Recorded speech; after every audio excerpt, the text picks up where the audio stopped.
Well, good morning, everybody, and welcome to Thursday. I hope you all had a wonderful Wednesday with a Hangouts and Headlines off day, of course.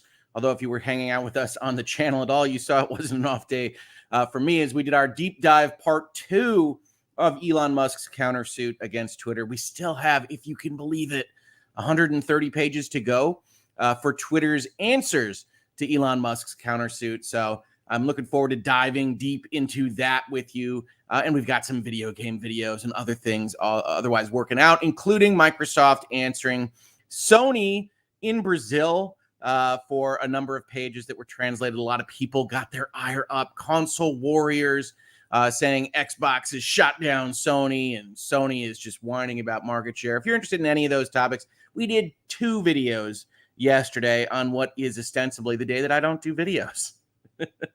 So that I can keep my sanity and we can make sure that the rest of the days are all fun here in Hangouts and Headlines, otherwise in Virtual Legality. But we put those videos together, had a lot of fun doing it. Still more Elon Musk to hit, still more things to hit this week. What am I forgetting? It's at the top of my head. There's something else we're doing this week. And what is it? That's right. Lawyers and Dragons. If you hadn't heard, we are restarting Lawyers and Dragons with a full-on campaign on Saturday at 10 a.m. So you're going to want to put that on your schedule. We've got a lot of cool things happening. Hopefully that all work out and that we'll get everything organized. But even if they don't work out, that's part of the fun when playing games with your friends, when playing role-playing games, but otherwise hanging out with chat. We're going to have chat involved a little bit more. We're going to be hanging out, having fun. And if something breaks down, we're going to roll with that too. Either way, it's going to be a good time. 10 a.m. Eastern, Saturday morning. Check it out. And we'll be with you for a while.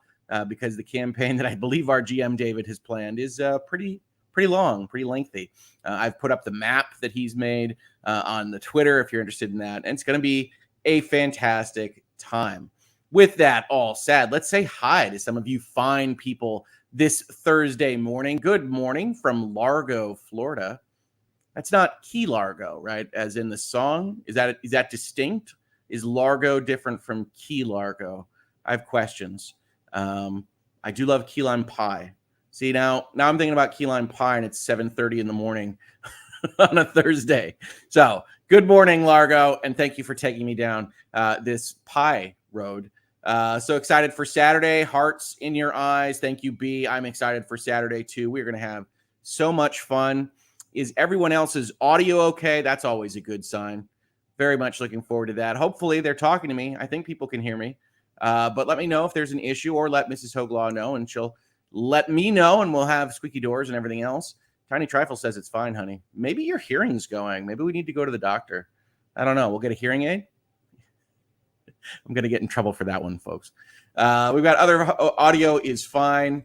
Oh my God, Mrs. Hoeg Law, is that hat your handiwork? Everything happening with anything in the real world, such as hats, is Mrs. Hoeg Law's handiwork. You saw how I handled the store for 2 years. Everything that's changing right now is because she is working behind the scenes and going crazy on all this stuff. Everybody else is saying audio is good, so I hope that it is.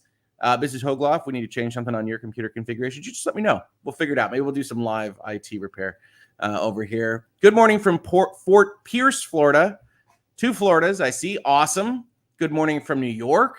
Wonderful. Yum. Key lime pie, right? Key lime pie is awesome. And I had a fair amount of it, as well as key lime pie flavored champagne at my sister's wedding because my sister got married in the Keys. What else we got going here? Ask Dr. Salmeron, not me literally screaming about Lawyers and Dragons coming back. I am so excited. Did you literally scream? That's very cool. We're going to have a lot of fun. We are going to have a lot of fun for the foreseeable future with that. And I'm so excited to have the old gang back and maybe some surprises. We'll see. Hello from the Old Republic. Not Eorzea. Oh, it's not where, but when. Also, I'm actually up still. So thank you and good morning, Old Republic of the Star Wars universe. Fantastic. Hello from Kent in the UK. Hope everyone is well. Smiley face emoji. I'm well. I hope you're well too. Oh, I've got, I don't know what I did. We'll see if I get into trouble. 3 rolling on the floor laughing emojis from my wife and oh honey, ... Well, We'll see how that goes. Hi from Germany. Good morning. Hoeg Law is the coolest. I'm very sorry that your cool radar is broken, but I am very happy that it is broken with the needle pointed towards me. So thank you so much for the compliment. I appreciate it. Morning from Titan. You're going to run out of planet, Secret McSquirrel. And I guess, is Titan a planet? Titan's a moon, but it's a big moon. See, ever since they took away Pluto's planetary status, I just don't know what these big rocks are supposed to be called. Hoeg Law, here's the door squeak, and that's the end of the video. Yeah, it just cuts to black like the end of The Sopranos. Or the Blair Witch. Yeah, it could happen. It could happen. No, Mrs. Hoeg Law would never do anything like that. She'd wait until after the show. Good night from Sydney. Yawning emoji. It's too early for me to yawn, but good night. I hope Thursday was wonderful for you, Sydney. Fort Wayne is in the house, which is a little bit terrifying. If you had an entire Indiana city hanging out in your house, that would be a really interesting, like, Jordan Peele movie. What would that look like? Good morning from up in the thumb. Good morning, fellow Michigander. Good morning from Alabama, Germany, Eastern Tennessee, Riverton, Illinois. Love it. The hat looks great, Mrs. Hoeg Law. She does great work, doesn't she? I can't do any of this. So I can wear it. I can put it on my head. She does fantastic stuff. The store, like I said, is going to have so much fun stuff. We'll be pretty excited about that. We still have to dot some I's and cross some T's. Yay, Lawyers and Dragons for my birthday, says Andy Weldon. Can't wait. Morning from DFW, Texas. Good morning, Texas. It is earlier morning in Texas than it is here, so I respect it. Finally made it to a live. Fantastic, Sarah. I'm so happy to have you here. Lots of coffee here in Ontario. I've got my tea. I might have an addition to the tea. I don't know. I can't get it to not be super bright. But yeah, we got some additions here as we're working through all the samples, making sure it's good for everybody. Kiwi Girl, thank you so much for the super chat. Waving emoji. Waving back. Hey, Kiwi Girl. Good evening from New Zealand.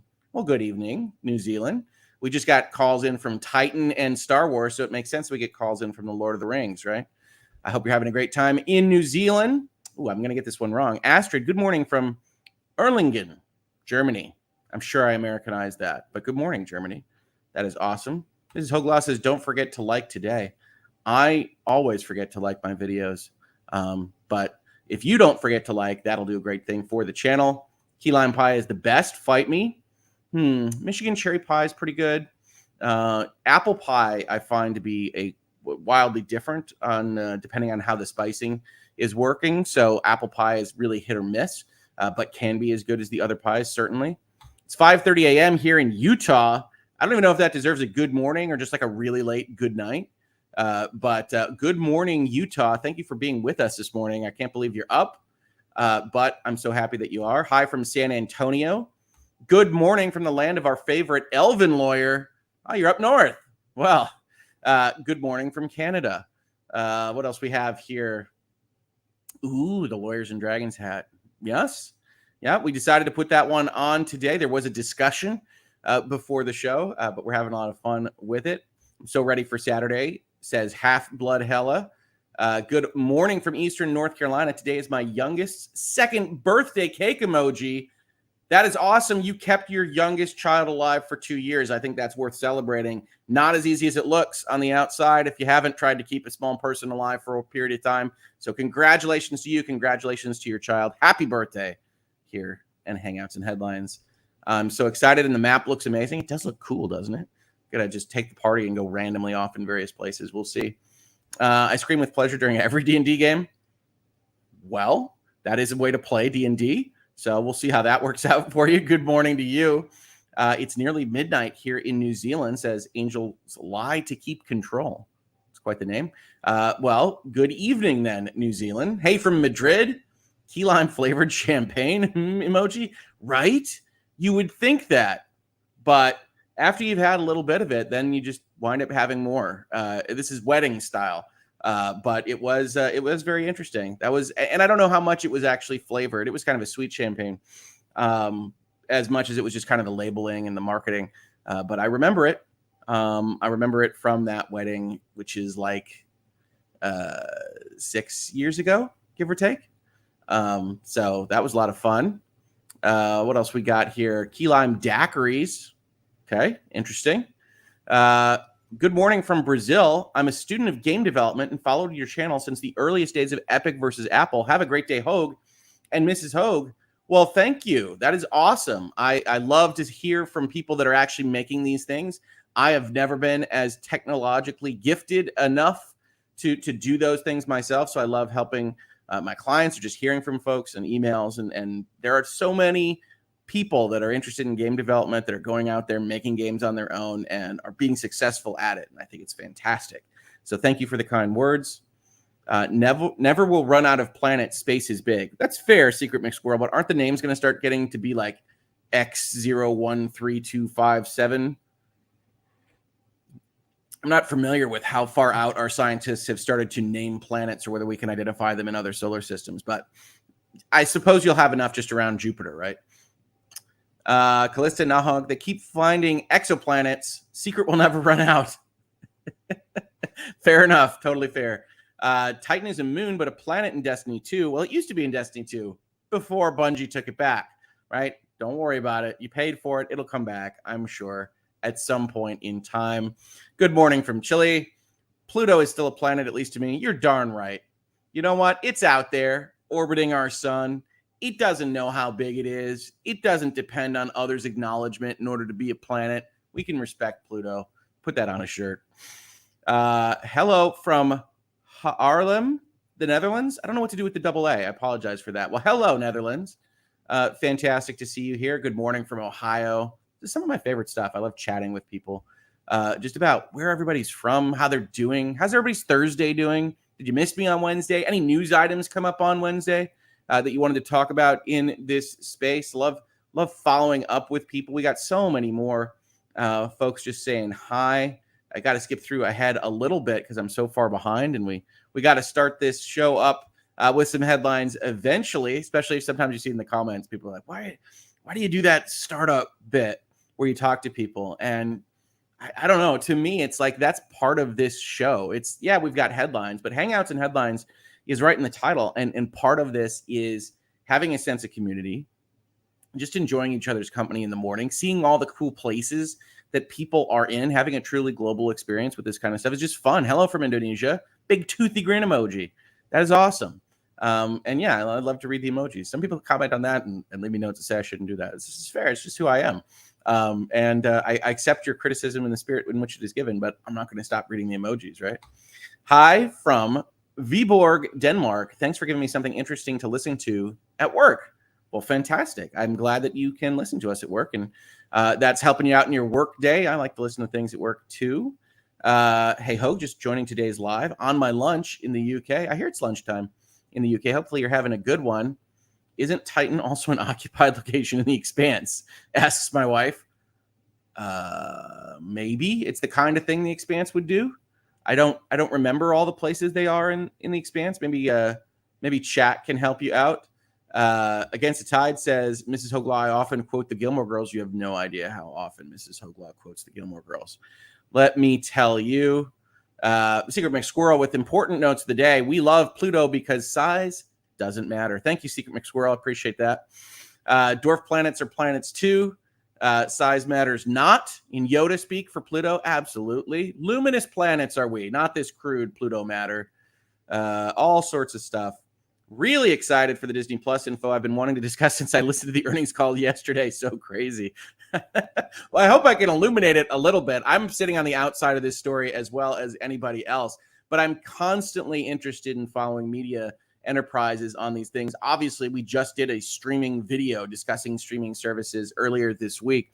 And so I saw this stuff all get announced. I'm like, okay, Disney's wildly successful and they're moving phases in Disney Plus land. So we're going to talk about that, but mostly just describing how these things work and why I think it's something we can consider when we think about Game Pass and other type of subscription services where they're in their user acquisition phase and then all of a sudden they're not.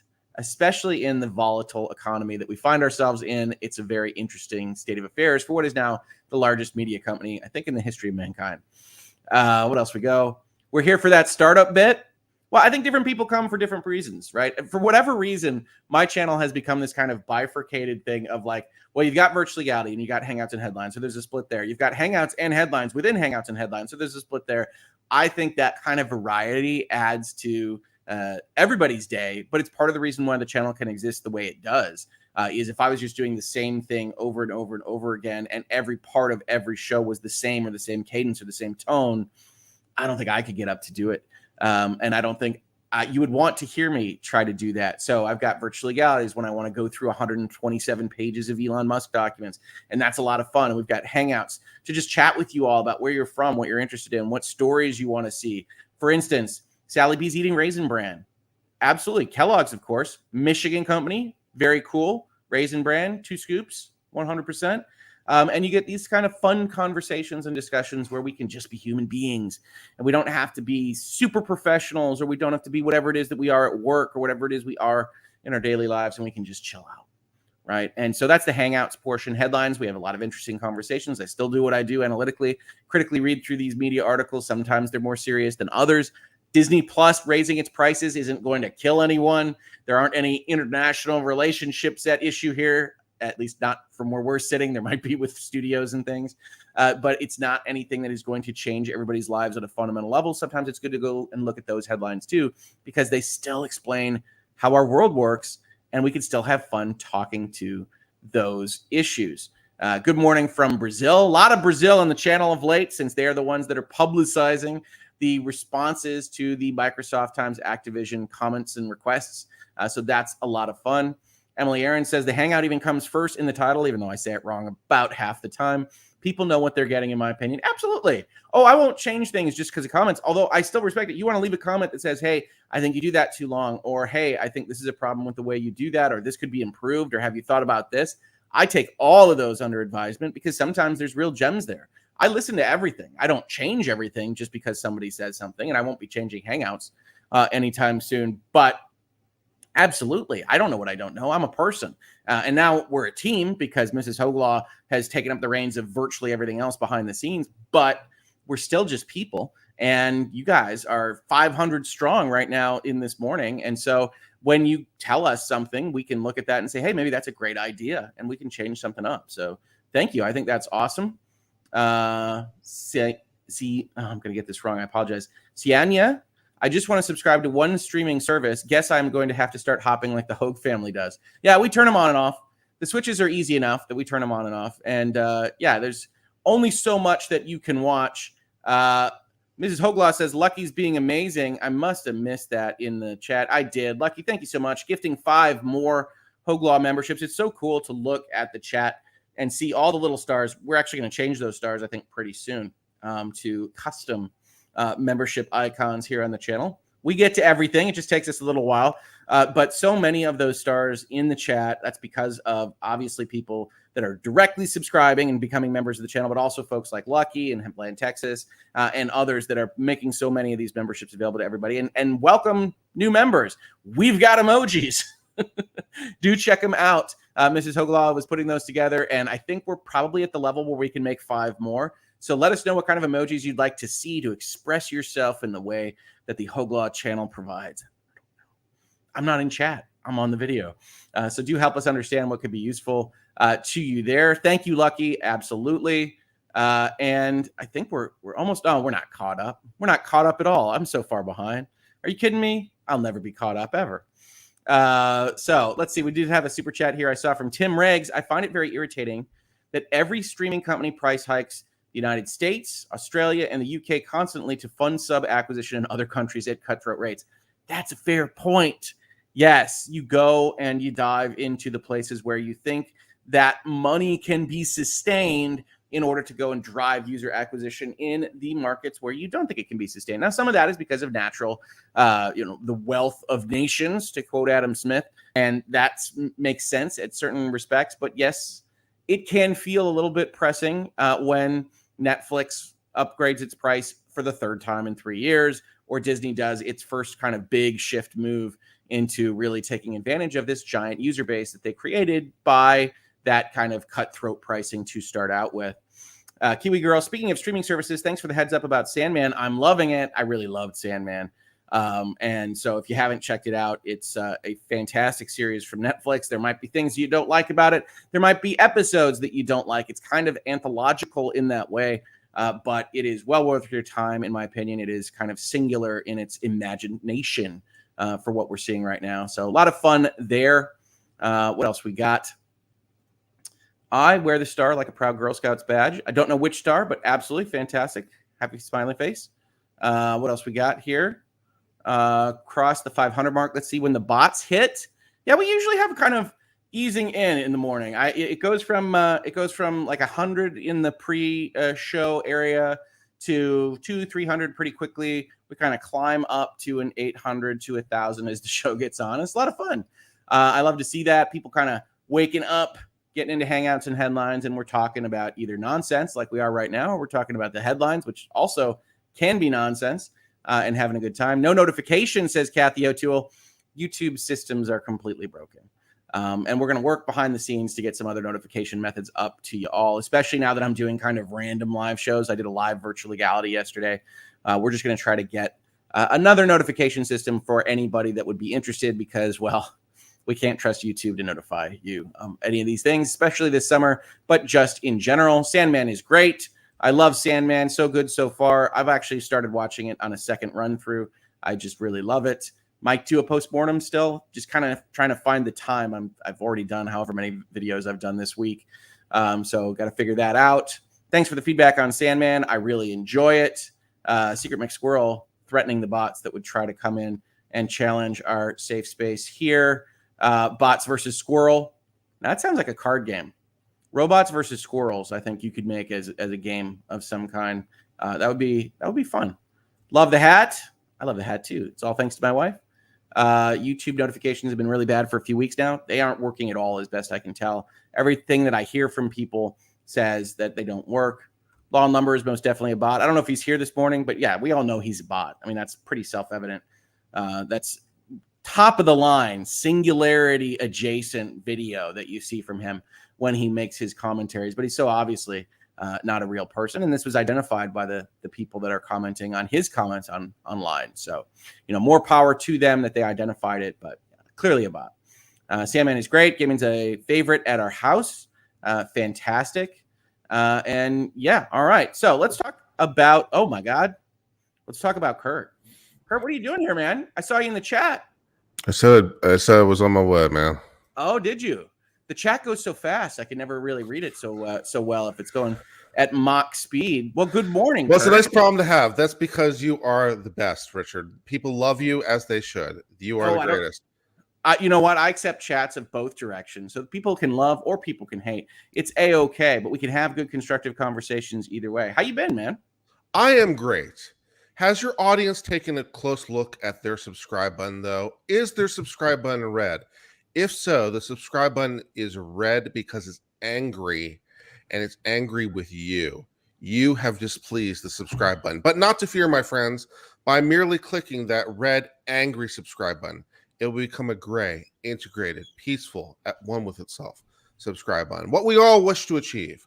Please click that red subscribe button today. Thanks, Kurt. I don't know that I've said anything of importance enough to earn people's subscriptions here in the first 20 minutes of the show. But you don't have to. You are Richard Hoeg. That's enough. Well, we're having fun. So absolutely. Yeah. If you want to like and subscribe, do that, please. You can also like and subscribe over at Uncivil Law.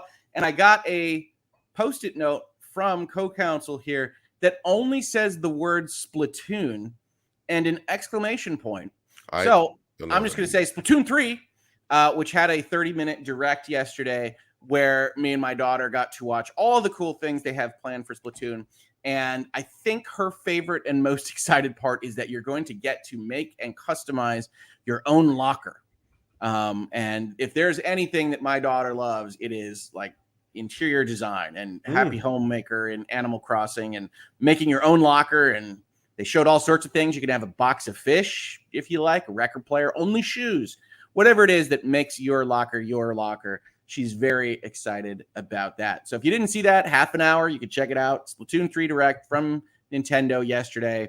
That's the kind of thing we do here in Hoeg House. You catch that one, Kurt? No, not really. No, not a big Splatoon fan? No. Do you have a Switch? I do have a Switch. All right, but not deeply into Splatoon. See, I think we should get I'm the more a Splatoon PC squad gamer. together. We should get Lance Lawyer Splatoon. My Switch mostly stays on my desk and goes unused. Oh, it's so sad. But I've been playing Hell Architect because it recently is available on a Steam sale. So I don't know what that is. I'm building my own various versions of Hell. You're an architect of Hell. Yes. Okay. Yes. It's a city builder game, kind of, but you're building Hell. All right, so kind of like Dungeons or Dungeon Keeper, that kind of thing. Yeah, you got it. All right, that's cool. Well, I tell you what, I can't complain about whatever anybody's playing because only it was available on Game Pass. My daughters and I played an extensive session of what is called Power Washer Simulator, which does what it says on the tin, folks. It gives you a dirty van or a dirty backyard, hands you a power washer, and says clean that up. So we were doing yard work simulation, probably much to co-counsel's chagrin. But I have to say, at least the sound effects of a power washer coming out of your TV are soothing. And so my daughter started cleaning and then said, wait a minute, I'm working. Why am I doing this in this game? And then said, I'm done. So it was a good time. It's a trick. Well, it's cool. To me, again, this technology is all magic, right? Because I could still remember, tiny pixelated turtles in the sewer from the 80s. So when you actually say, oh, look, that water, you could do different nozzles. It sounds different depending on what you're hitting. You have to hold it for different levels of dirt. I'm like, well, this is good stuff. But I don't think I won hearts and minds from my family with that one. But it was at no extra charge since it was part of the Game Pass subscription. So yeah, good stuff. And I'm always reminded of there's a Simpsons from whenever. There's always a Simpsons, right? From 20 years ago, 30 years ago, where Bart is in VR playing Yard Work Simulator, and he's saying, "I have to finish it up." And The Simpsons needed to be canceled long ago. Perhaps I don't know that I've seen it in a long time. Yeah, that's fair. I don't know that I've seen it in a long time, but yeah. So you want to talk about Disney a little bit? Sure. Disney's a fun company because they own everything. So when they make their announcements here, everybody should pay attention because basically, if you like storytelling or you like most big budget things at this point in time, chances are Disney either owns it or has its hands in the pot. Fortunately for Disney, at least in the realm of making their TV and movie shows, they did quite well in this last little bit of financial time. So we've got a Deadline article here, Deadline reporting on them as the media company that they are. They add a bunch of subscribers to Disney Plus, more than was expected. Probably, I would argue, Kurt, a function of an abandonment of Netflix to some extent, that you are seeing a little bit more of what I've described as that rotation at minimum of, hey, you don't actually need to have 3 of these running at once because your eyeballs and your mind can only take so much. So you can actually rotate through. I would be willing to explore a business model and see if we could not violate any DMCA or technological limitations. That is just an app that you set up to rotate for you and just tell you exactly what you have for the same $15 or whatever. And you just have whatever you have that month and you don't have to think about it. I think people would bite on that because I think where people get lost, and it's certainly where a lot of these companies make money, is when you forget to cancel something or you're not otherwise using it. I would love to see some of those apps and things be used for good. But Disney Plus added 14.4 million subscribers, smashing past expectations for an ad of about 10 million. DTC subs all in totaled 221 million for the company's fiscal third quarter ended in June. That DTC subs is Hulu and ESPN as well. The stock is up 6%. Revenue and earnings also beat, driven by parks. I love that this is written like it's in a telegram, right? Deadline. Is this from the front? Why are we getting these very short messages as your descriptors? We had an excellent quarter with our world-class creative and business teams powering outstanding performance at our domestic theme parks, big increases in live sports viewership, and significant subscriber growth at our streaming services. With 14.4 million Disney Plus subscribers added in the fiscal third quarter, we now have 221 million total subscriptions across our streaming offerings, said CEO Bob Chapek. We continue to transform entertainment. They do. It's unfortunate, but I can't argue that Disney isn't continuing to transform entertainment as we near our second century with compelling new storytelling. Why? You're killing me, Bob. Across our many platforms and unique immersive physical experiences that exceed guest expectations, all of which are reflected in our strong operating results this quarter. Now, he's a CEO, Kurt. This is how CEOs have to talk. They have a big top line number. They're allowed to go and dance and party and say, aren't we such successful business people? But I don't know how you feel about Disney in terms of storytelling. I do not feel that Disney, and specifically their Disney Plus initiative, has added materially to compelling new storytelling available to us on this planet Earth. Do you subscribe to Disney Plus at this point in time, Kurt? No, at this point, I don't really subscribe to any of these services, to be honest. None? You have none of the streaming services? You're like a unicorn, really? No, I gave up Netflix for cuties because I was so disgusted by what they were doing that I refused. I think you said you were going to do that. Refused to patronize them anymore, and so yeah, basically since then I'm just watching YouTube all the time. So I have YouTube Red. I got that going for me. I like this. Quotes were pulled from a press release. Always, right? I mean, you could tell from the top of this article that like this is not heavy lifting reporting. This is not their main beat guy doing advanced analytics analysis here. These are all going to be from the press release. They're all going to have that kind of smell to them. And so, yeah, okay. Well, Kurt, I can tell you that Disney Plus is primarily the Marvel and Star Wars factory at this point in time. I think they're churning out something like 8 series or 10 series in those particular groups, like per year. Yeah, I don't want to be overly curmudgeonly at this point of the morning, but it's just at this point I have no interest in any of these superhero movies. The market has been so saturated for so long, as far as I'm concerned.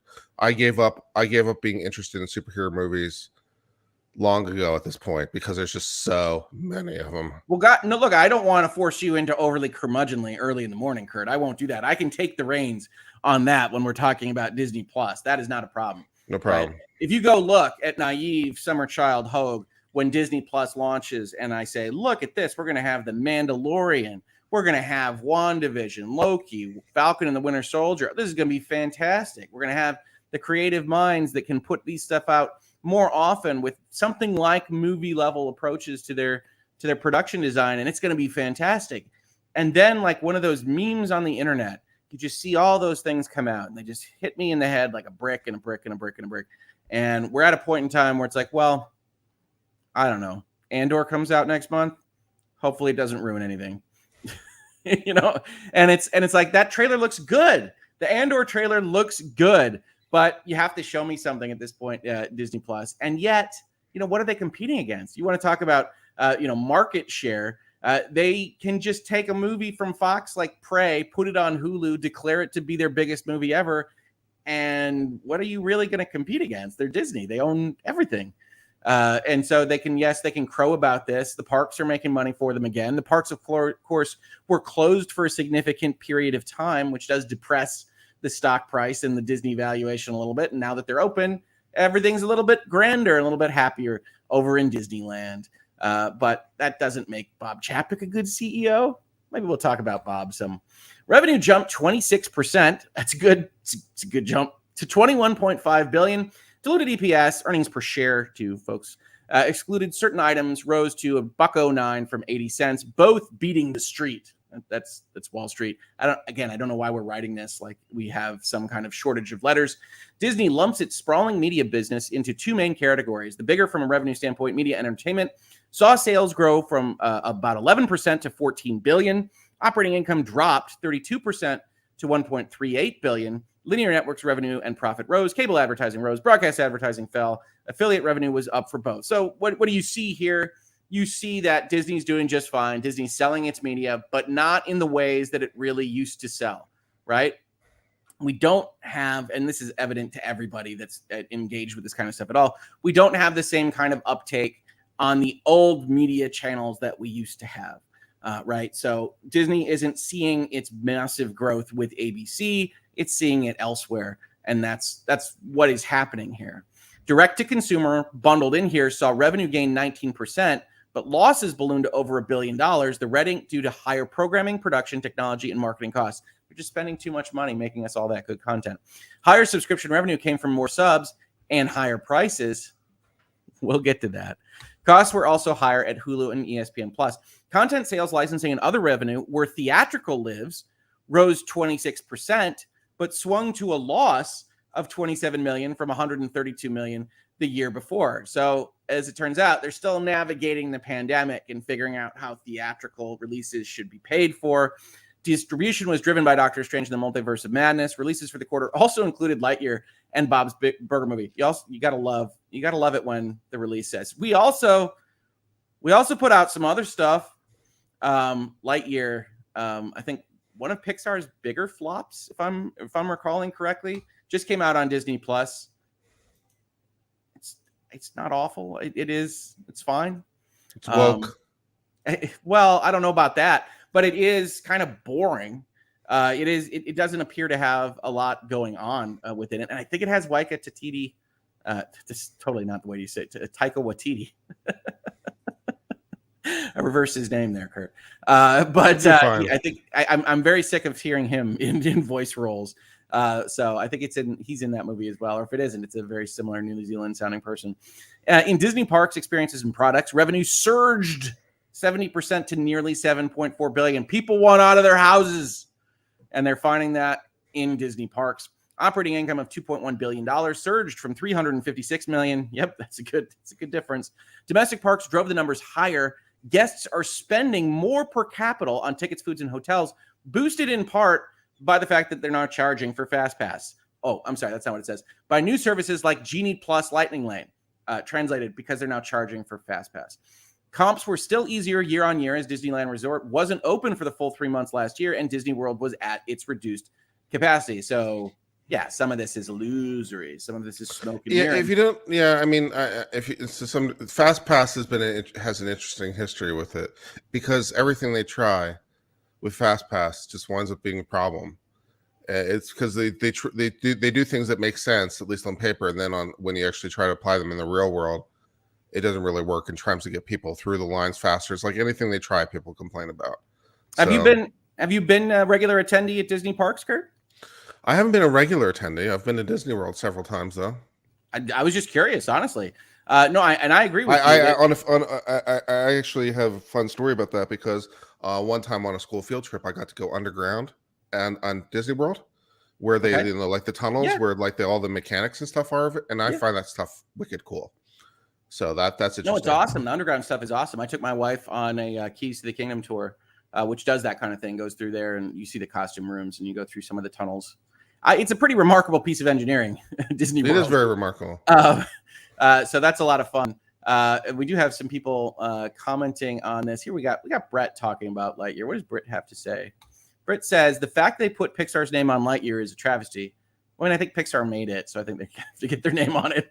In fact, I think Disney is tarnishing the Pixar name just like they've done with Marvel and Star Wars. I don't know if they're tarnishing their own name. I honestly don't know like who's making the grand pronouncements and decisions at Pixar. Lightyear is fine. It just doesn't have any magic. I mean, you might as well be watching Minions or anything else that is animated. It has some good graphics, but as we know from the world of video games, good graphics do not a successful media product make. Right? They can be nice. They can be visually pleasing. That's a nice feeling, but they don't actually make a decent story. And I have to be honest, I think Chris Evans is a poor choice for playing Buzz Lightyear. And I don't know whether that would mean it can only be Tim Allen, but I do think that Chris Evans as a voice actor, at least in this role, is just doing Captain America. Like it's literally his Captain America voice. And so when you listen to him, you're like, this, you can't, it's just Captain America. And voice acting is its own thing, right? Voice actors are supposed to, at least when it's working properly, slip into those roles. And you think about only what's on the screen. And I think there are some very good ones. But oftentimes, when you just hire the movie stars, you get that kind of effect. And I think Lightyear is okay. But it could have been significantly better. And the fact that Pixar didn't make it significantly better does give you pause. Because it does seem to be the kind of thing that they could have made really exciting. Could have been cosmic, could have been interesting, could have been more than it is. But that's Disney right now, to me, right? And again, I don't want to be curmudgeonly either. We're having fun here. It's a Hangouts and Headlines episode. But yeah, Disney continues to feel very diluted, not delivering the emotional stakes or the storytelling that I would like to see them deliver, especially since they own basically all of fantasy and science fiction at this point in time. And so that's not great, but people are going to the parks, so good for them. I haven't been to the parks since before the Troubles. These days, So, I'd rather go to Universal Studios if I had my pick. I think Universal Studios Park is a better experience. yeah, Harry Potter Land, Nintendo Land is opening up very soon. There you go, man. Some cool stuff over there. Yeah, I think Disney's most I recent. can actually get, you can actually get a drink. It's nice. Well, you can at Epcot. Yeah, but who wants to go to Epcot? If you go to Epcot, you need a drink. This is by far the most offensive thing you've ever said on my channel, Kurt. Epcot is fantastic. Epcot was fantastic. At least the Epcot that I loved was The like experimental the prototype city of tomorrow is where it's at. Community of Tomorrow. I apologize. You get that right. Oh, it's quite all right. Yeah, in the mid-90s, my parents would go to Walt Disney World and they would give me a watch to hang on to, and they would say, here is where we are meeting for dinner, and here is when, and go do whatever you want. And I like that. That's cool. Yeah, it was. It was cool because it was locked down. And I would go to Epcot, and I would go and I would do all of the edutainment type stuff. So I would go on the World of Motion, the Universe of Energy, the Wonders of Life, the Living Seas, the Land, all these kinds of things. I would have a blast. I would meet them for dinner. I would feel independent. This was like when I was 12 or 13. And it was a great time. And since then, they've basically been stripping Epcot of all of that. It's not the Living Seas, it's the Seas with Nemo and friends. Universe of Energy has been pulled and replaced with Chris Pratt and the Guardians of the Galaxy, quipping at you with a roller coaster in the middle. World of Motion is just now, GM test cars spinning around in a circle. They took out Horizons, the best ride in Epcot history, and replaced it with Mission Space, which is just kind of dumb. Yeah, I could go over the history of Epcot as I just did. I think my wife is happy that it is only now, however many years into this, that I decided to give a diatribe about the loss of Horizons at Epcot, because I think it's always a risk whenever I open my mouth in any capacity. Now, for the parks, I like Animal Kingdom. I think that's Animal Kingdom is cool. Yeah, Animal Kingdom is cool. Oh, look at this. You see this? This is what I deal with in Hoeg House, folks. This is oh goodness. We've got Hoeg talking about World of Motion. We take bets on how long it will take Hoeg to mention how his favorite things are gone when we go to Epcot. It doesn't take long. You see this? Back in my day when I was a kid and I went to Epcot, it was a real theme park. But the Grumpy Pumper has my back. The Grumpy Pumper has my back because Horizons was so good. It was good. I didn't know it was gone. That's very sad. Oh, yes. It's been gone a long time. I've been to Epcot in a long time, so there you go. Hoeg, have you discovered Defunctland on YouTube yet? Sounds like you really need to see it. It makes me sad. It's Trenton. It makes me sad. So, yeah, a lot of my youth hung out there. This is Hoeg Law. You called it. Mm-hmm. Are we doing a LawTube Disney World meetup? Is that what we're doing now? Should we do a meetup at Disney World? It would just be me grousing about the losses at Epcot for like huge periods of time. Come meet us and enjoy irritated Hoeg as he tells you about what this park used to be and shouts at various clouds of different shapes in the forest. They've got the Hall of Presidents. Maybe we can convince them to make a U.S. Supreme Court with the 9 justices, and it can be a Supreme Court simulator. That'd be good. That's my favorite ride. Animal Kingdom has our favorite family ride. Does anybody have any guesses as to what that is? Nope, no guesses. That's all right. Animal Kingdom is the worst Disney park. Where do we have a ban? Do we have a ban button here? Reasonable minds can differ, but obviously we have a problem with the reasonable mind here from Karki. No? You have to be a reasonable mind to differ, though. There are the unreasonable minds. Epcot stinks now, to be honest. If you have children, don't bore them. It is massively diminished from when I loved Epcot. So I'm not going to argue on that. They've completely ruined the Future World section of Epcot. We have taken a turn here in Hangouts and Headlines, and I am here for it. We're just reading a Deadline article, and now we're discussing the changes made at Epcot. Amanda Beachlife, my grandfather helped build Disney World, and my uncle helped build Epcot. That is awesome. Did they work on the ball? the ball is still magnificent and amazing. Fantastic. Hoeg, whenever you say Horizon, I can only think of the PlayStation game. And I'm sure some can only think of the Xbox game. So, Horizon. Back in my day, in 1933, Disney was a real park. Well, it's 1993 for me, but I still have that kind of voice, I think. 1993 was, 8 years ago? Yeah, 1993 was just a few minutes ago. Yep, I will grant that. We don't travel to Disney with others. We travel Disney a specific way, and we have discovered we cannot do it with other people. Rolling on the floor, laughing emoji. Yes, other people want to do more than us. We like to take a chill at Disney World. AK equals Alaska. No, it's the Animal Kingdom. Irritated Hoeg meetup. Lol, yes. It'll be the worst fan meetup ever. It's just me grousing. Why is this pretzel $17? Where is Horizons?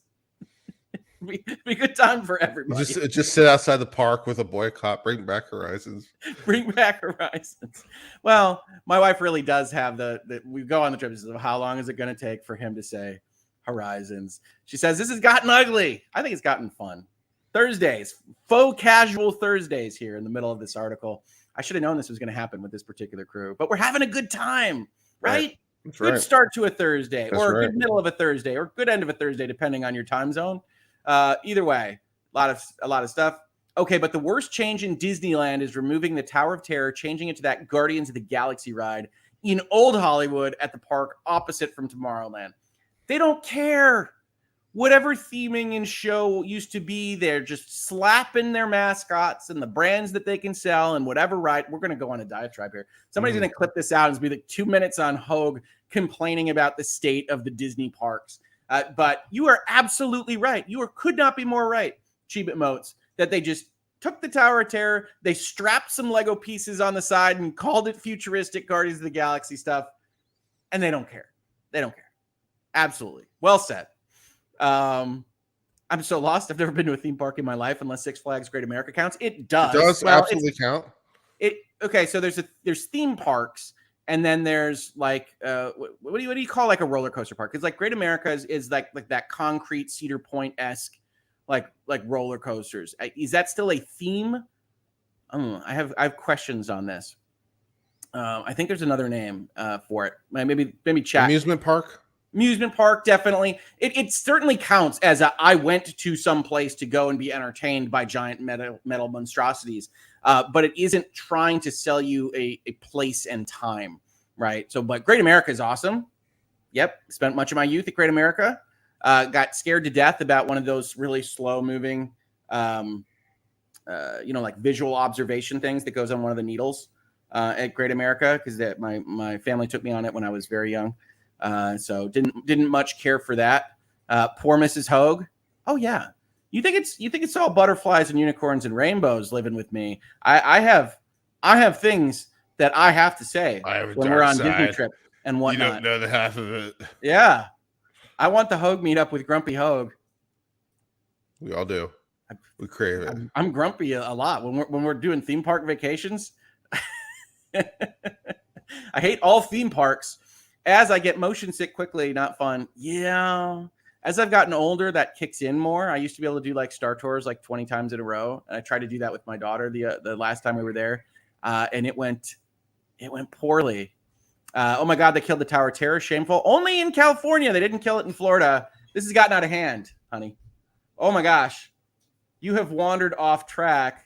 Yeah, I have wandered off track, but you know what? I don't care. I'm helping. We're off track. That's okay. You know what? We're still looking at a screen on my computer about Disney parks. So we're pretty close to where we started. Hoeg reminds me of Subway sandwiches. Hoagie? Absolutely. Disneyland in the 80s and 90s was great. Amusement park is the name we're looking for Great America. I agree. Amusement park. These are great. This is chat wisdom here. We got more conversations here. Going to pull up some super chats. Participation in Power Wash Simulator sounds like a scheme my dad used to trick me like into yard work, like the McDee's Sunday is payment for stacking firewood all day. Oh, that's the celebratory cone. Oh, I didn't know that everybody had those. Absolutely. Crying, laughing emoji. Yeah, it does sound like a trick or like an Ender's Game kind of situation where you're in Power Wash Simulator and you're actually cleaning some place somewhere in the world. Sorry, spoilers for Ender's Game. Pretty old book. Spoil Power Wash Simulator. It's in the title. Britt Cormier, I only have Prime because it is included with my Prime membership. Yeah, it does that. I do have Prime. That's true. I do subscribe to the F1 streaming service. It gives the best view of the races because you can choose different views of the race. Awesome. Yeah, I think that what I'd love to see is more of that kind of specialist niche, right? Like Netflix or Hulu or Disney Plus are actually too broad because they want to hit this specific price point. I'll get your face back in there, Kurt. Because they want to hit this specific price point. And you actually could just subscribe to Stranger Things. Or you could do, like, I only want your wacky preteen comedies or those kinds of things. You could get into that kind of niche payment structure. But we'll have to see where it goes because it's constantly in flux from when this started. Thank you, Britt. Richard, am I doing it wrong with my background? Because I look at your background with its plain red sort of gradient. I look at my background. I'm like, is it too busy? Is it too much? Am I doing my background wrong? Should I put up a green screen and just put up like a gradient color thing? A lot of people hate my background, Kurt. So it's going to be like what you work with. Folks want to see more stuff. I like your display, by the way, for your play button there. Thank you. And that's why you should put yours on the wall at a bare minimum. Miss Hoeg, I know you're out there somewhere. Get a nail and put it up there. He deserves to have it reflected in every video he does to reflect his hard work and his dedication, which he has so much of. I like a clean look, but yeah, I appreciate it. So I think it's going to be different strokes. I think I'm the only one, at least in our neck of the woods, Kurt, that has this kind of just like simple background. And I think some people want more to look at. So it's really up to what you like. You get to watch my kitchen. Yeah.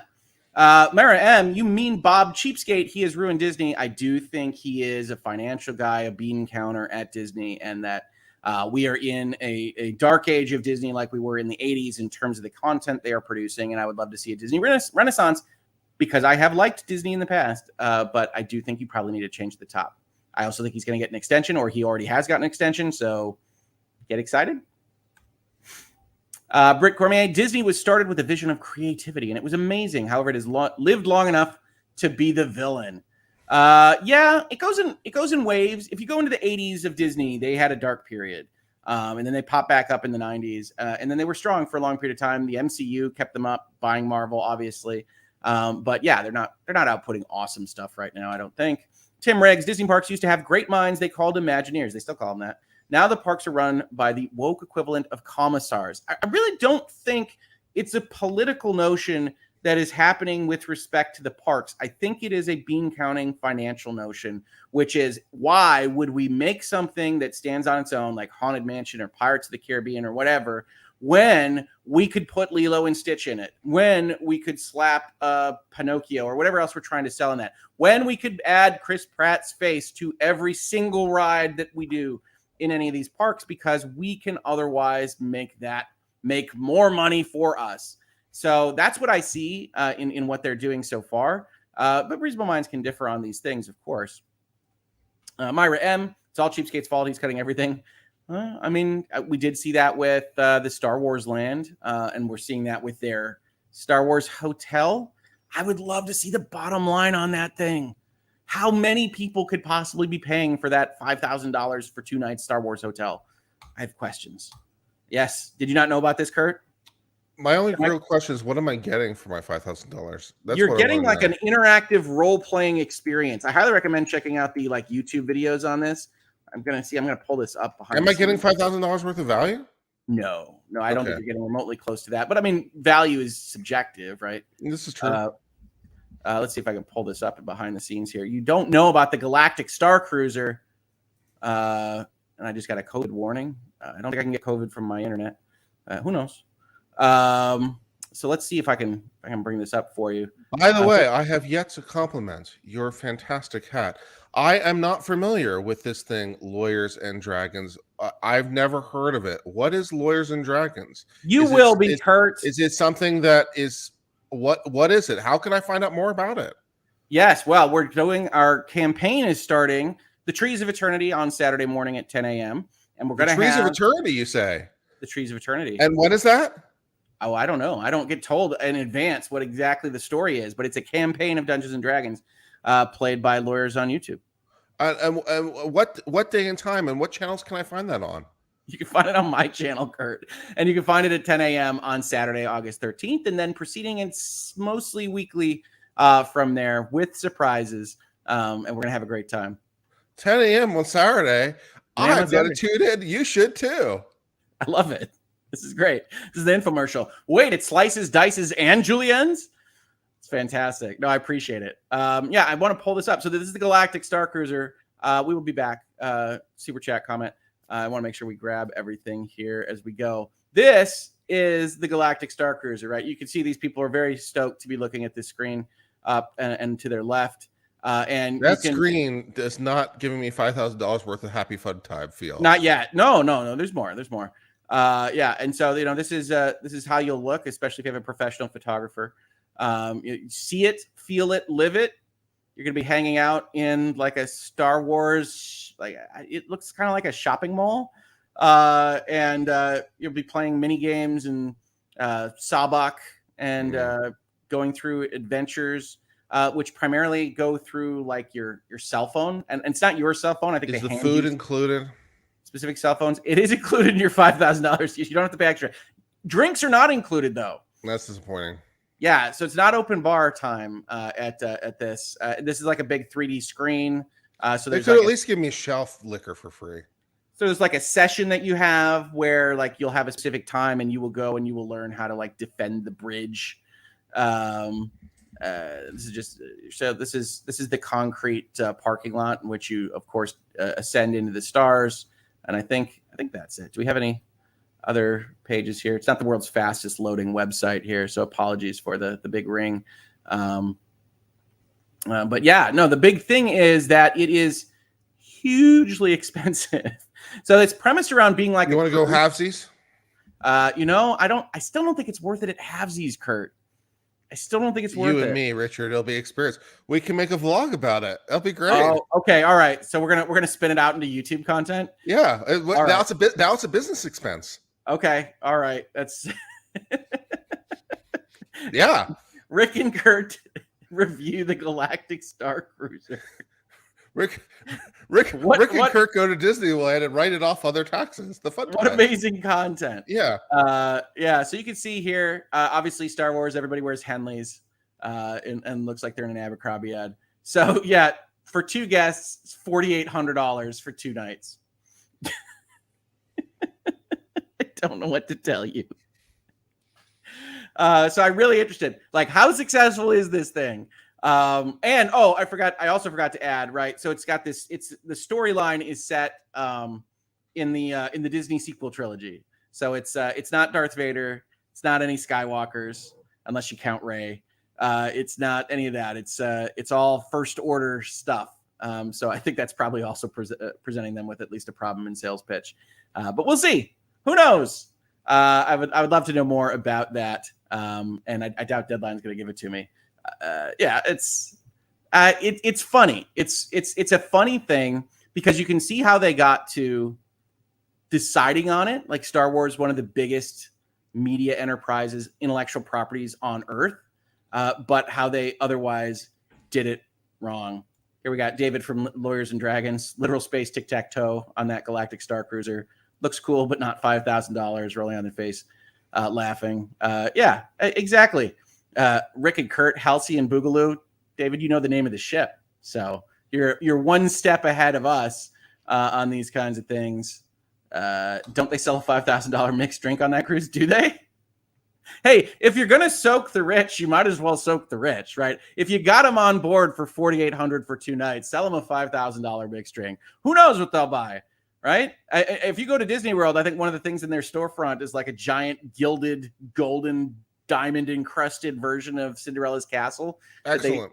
It's like $80,000 or something like that. So that's a lot of fun. I bought the $80,000 Cinderella castle. I'm now going to destroy it. Business expense for YouTube content. I spent $100,000 on this. That's a Mr. Beast episode. That's a Mr. Beast episode. Yeah, we're not bringing the revenue to justify that at this point. Maybe later. Yeah, here's a $100,000 purchase. I'm going to destroy it on camera because why not? 31 never been to Disneyland or Disney World. Go as an adult or not?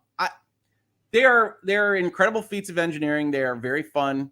but they are very busy. They are very loud. You'll stand in a lot of lines. It's I would recommend going once in your life, but they aren't as good as they used to be. Shouts at Cloud. We are on topic. Our ADD and ADHD brains connected the dots. If you don't see those dots, you don't have ADHD. Smiling, laughing emoji. This is what my ADHD friends tell me on YouTube. But we're just talking about Disney. Having fun. My favorite part of Disney is the Lounge Lizard Cafe.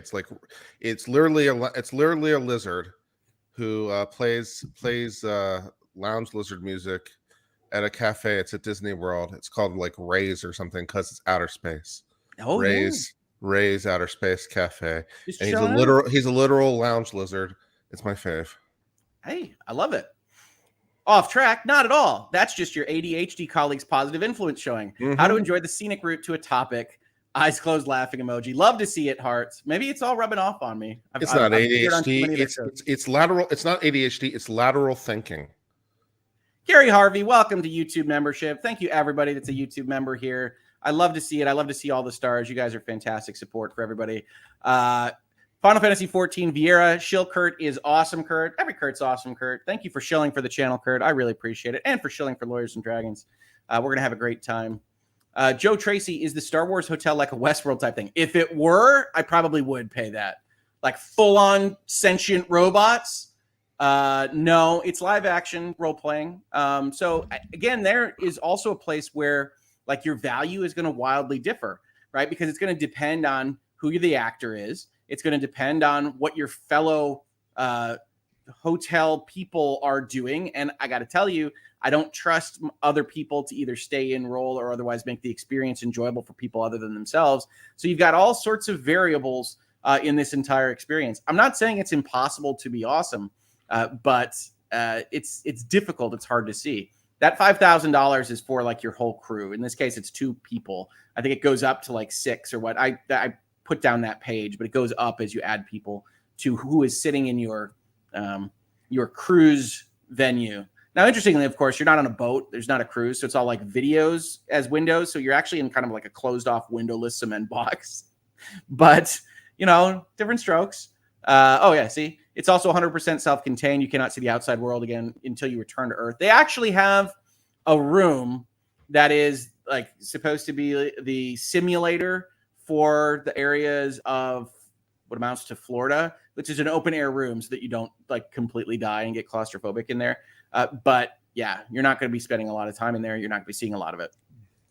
So yeah, I love that everybody's talking about the Galactic Star Cruiser, which has always been an area of interest for me because how do you make that business model work? How did that get greenlit? What was the plan? How did the business plan look? Where did you think you were going to get your revenues? Did you realize those from the first couple of months it was out? I would love to be a fly on the wall of these kinds of discussions because I cannot imagine it working. And yet, it still exists. We'll see. Matthew, welcome to being a YouTube member here. I very much appreciate the support. Absolutely. Wasn't it 2 adults, 1 kid below 3 for $4,800? It might have been. It might have been on that page, that number. What do we got here? 2 guests per cabin, 3 guests per cabin, 2 adults and 1 child is $5,200. And if you go to 3 adults, 1 child, what configuration is that? Older child, I guess. That's just a weird. How are we defining adult? That's a good question. Well, in is Disney, adult over 12? Yeah, in Disney, it's I think it's over 9. Oh. Yeah, guests ages 3 to 9 are kids in Disney. Oh.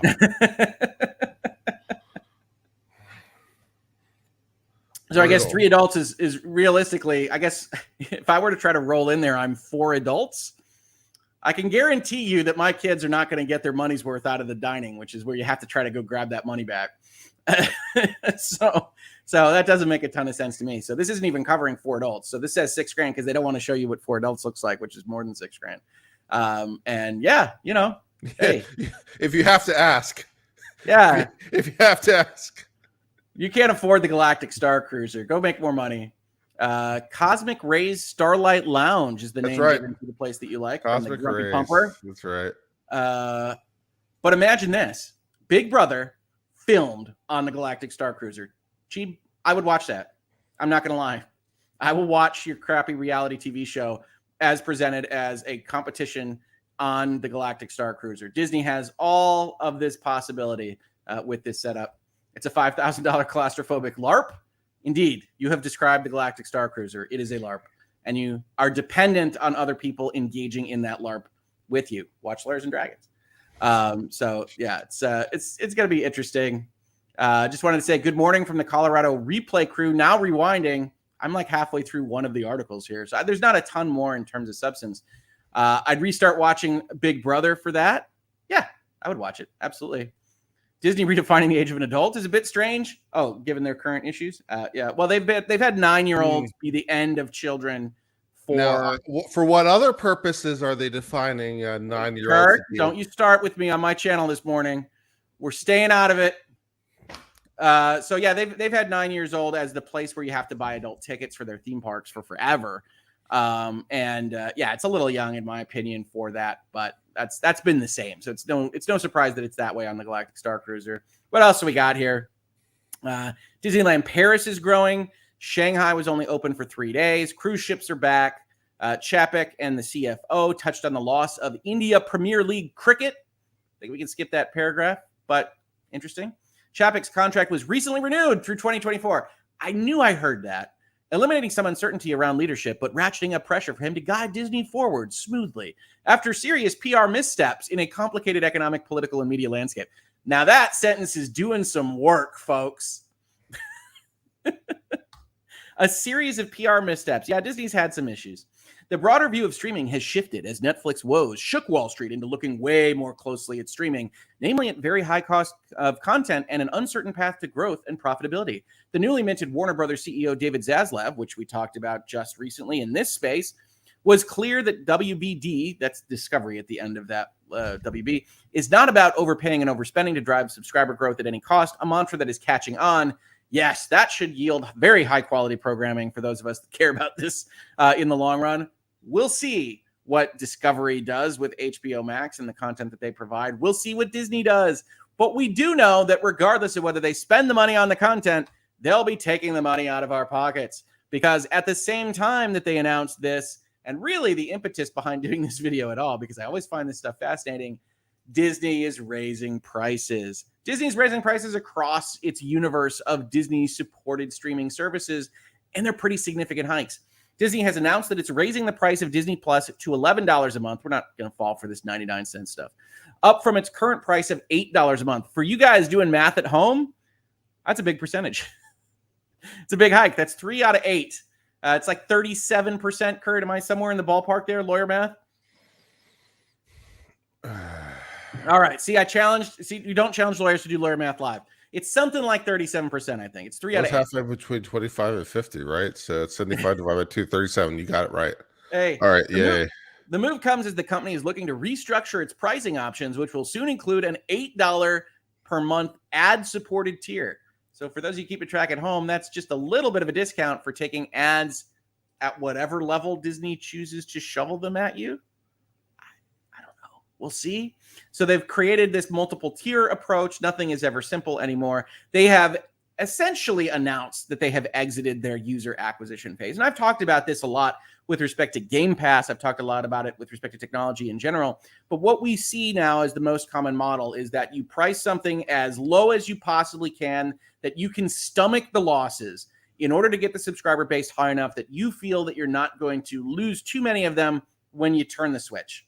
And here you've got Disney having a near 40% increase in its pricing structure because it feels now at that 150 million subscriber base, 200 million across its universe of platforms, that it can now go and ask for $11. Obviously, we're also in an inflationary environment. Disney is making money hand over fist, though. It should be pointed out, right? We just read an article about all of that. And so they're increasing these prices. Ostensibly, I would expect them to say, to give you the best content possible. But reasonable minds can differ as to whether that's happening. Now, on their TV side, Disney Plus, I know, is streaming, but the TV side supported by Hulu, they are taking their ad-free tier from $13 to $15, which isn't as big a percentage increase, but it's still real money, while the ad-supported version will cost $8 up from $7. The new pricing goes into effect basically immediately on October 10th. And ESPN Plus, does anybody subscribe separately to ESPN Plus? I feel like it's a bonus for like Verizon phones. And if you already purchase Hulu, I don't know if anybody buys ESPN Plus separately, but if you do, it will go from $7 to $10. So these are, and I know they're low numbers, these are significant hikes in this particular environment. So it's interesting to see what will happen to that subscriber base. I know that I've been on an annual for Disney Plus that's set to end pretty soon. I'm probably not going to renew it. Probably going to pull back on a lot of these services going forward, especially after Netflix gets done with its kind of summer of stuff that the Hoeg family was interested in. And yet, you're just expected to kind of take it. We'll see, right? Live service bundles on Hulu, which were already massively increased year over year, will go up to $70 a month. The live TV bundle with ad-free Disney Plus, as this bundling, will go to $75 a month. So you can see that they're trying to drive economically you into getting that extra $5, them to get that extra $5, and you to just get, I guess I'll take Disney Plus and ESPN. So you can see them bundling these various things, much like you might see a combo pack at the movie theater where, hey, it's only an extra $1 to get a bunch of extra things that you maybe don't need, but that make us a lot of money to sell you. And if you want to get the live TV plan without ads on Disney Plus or Hulu and an ad-supported ESPN Plus, you just can't get rid of ads on sports, folks, it goes to $83 a month. Does anybody remember when we were talking about cutting the cord and saving money off of things like DirecTV or whatever?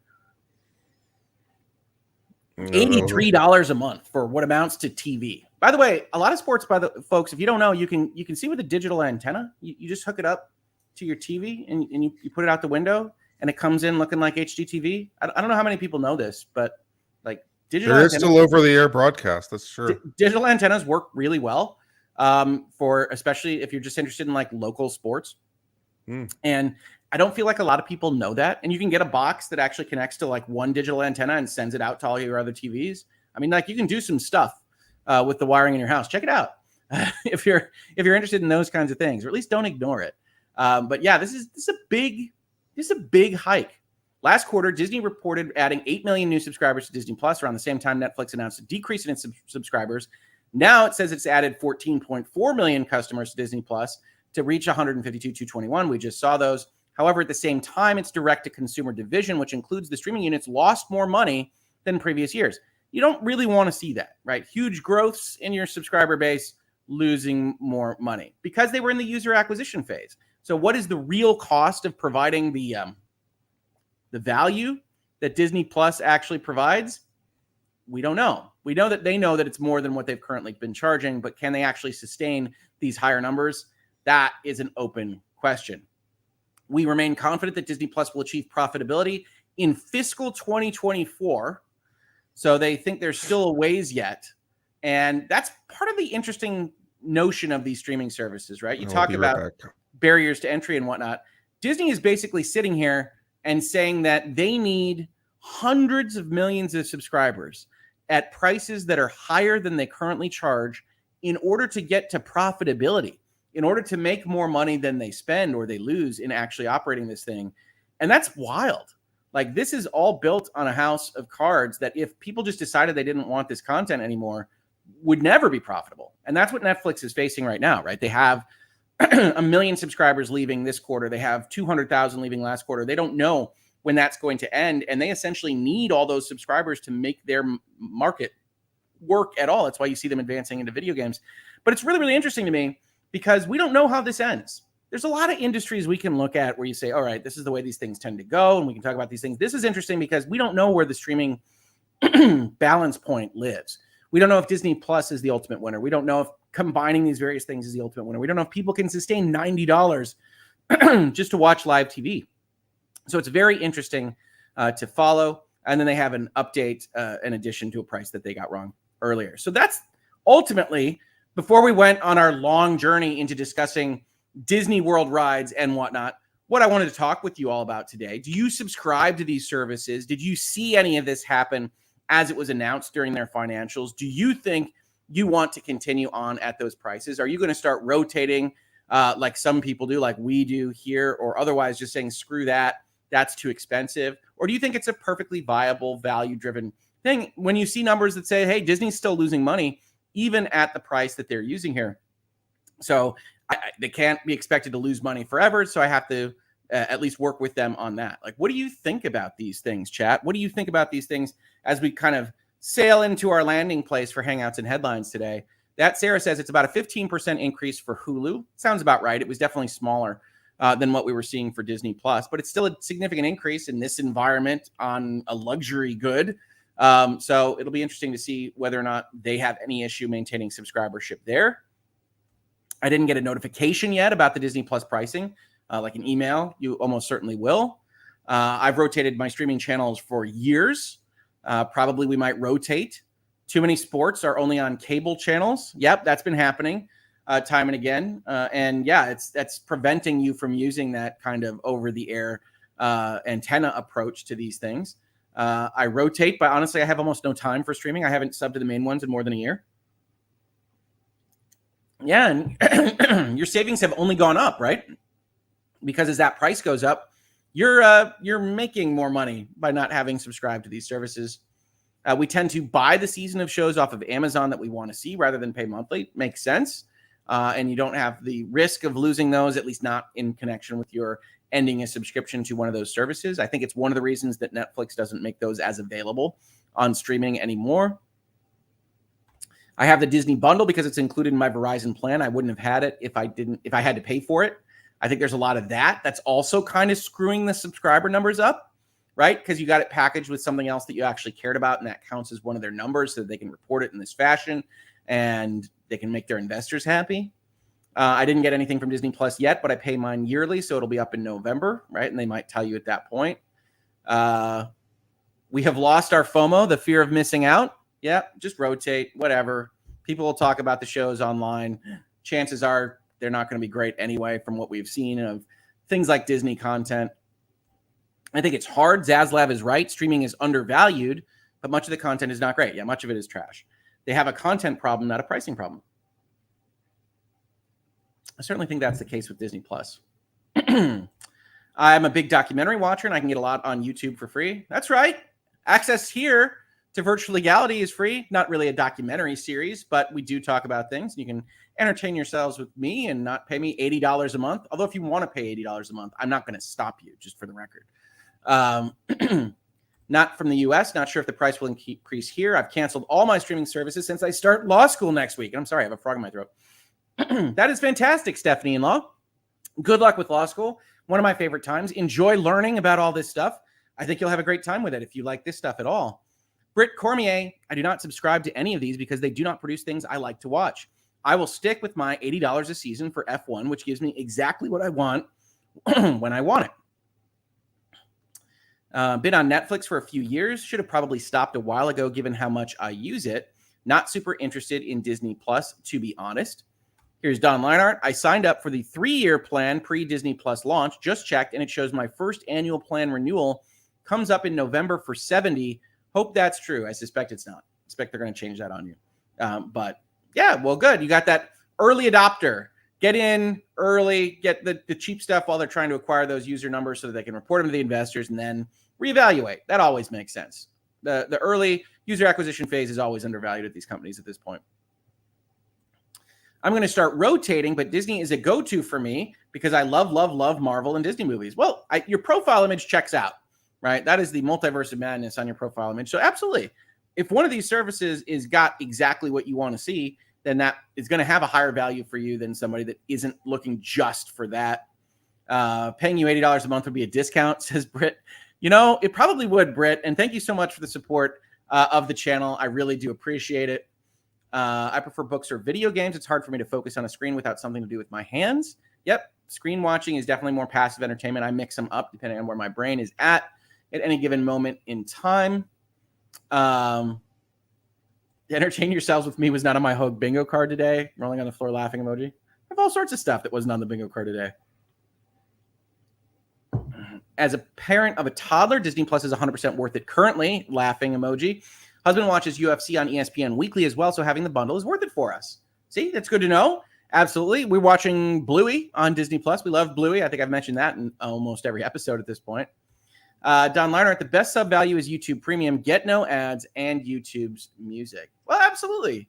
Fantastic, Don. Yeah, I think all of these streaming services are meeting different people where they live. I would love to see the content produced at places like Disney a little bit better, because I personally really do like Marvel and Star Wars, and I think that they're just not maximizing their content quality on that service, and I'd like to see that change. But otherwise, it's been a fantastic morning with you all. As you heard, Lawyers and Dragons is on Saturday. We're going to have another Casual Friday episode of Hangouts and Headlines tomorrow. We're also probably going to get into the Elon Musk stuff. You'll see that video go up sooner or later. I thank you all for hanging out with me this morning. With your bird, subscribe to Disney Plus for a specific show. Turns out it's not even available in my country. This happens with so many of these streaming services, always disappointing. Yeah, I hate to see that you're getting ads for like other jurisdictions and they have a disclaimer that says, hey, this might not be available in your location. And then you go on and you pay them $7 or $10 or $15 or whatever, and it's not available for you. I can certainly get being upset at that particular situation. I think Uncivil Law is probably going to be gone as we exit the show today, but please do check out his channel. I'm sure he's got some good stuff over there. Thank you, everybody, for hanging out, and I will see you on the next episode of Hangouts and Headlines. Have a good one, everyone.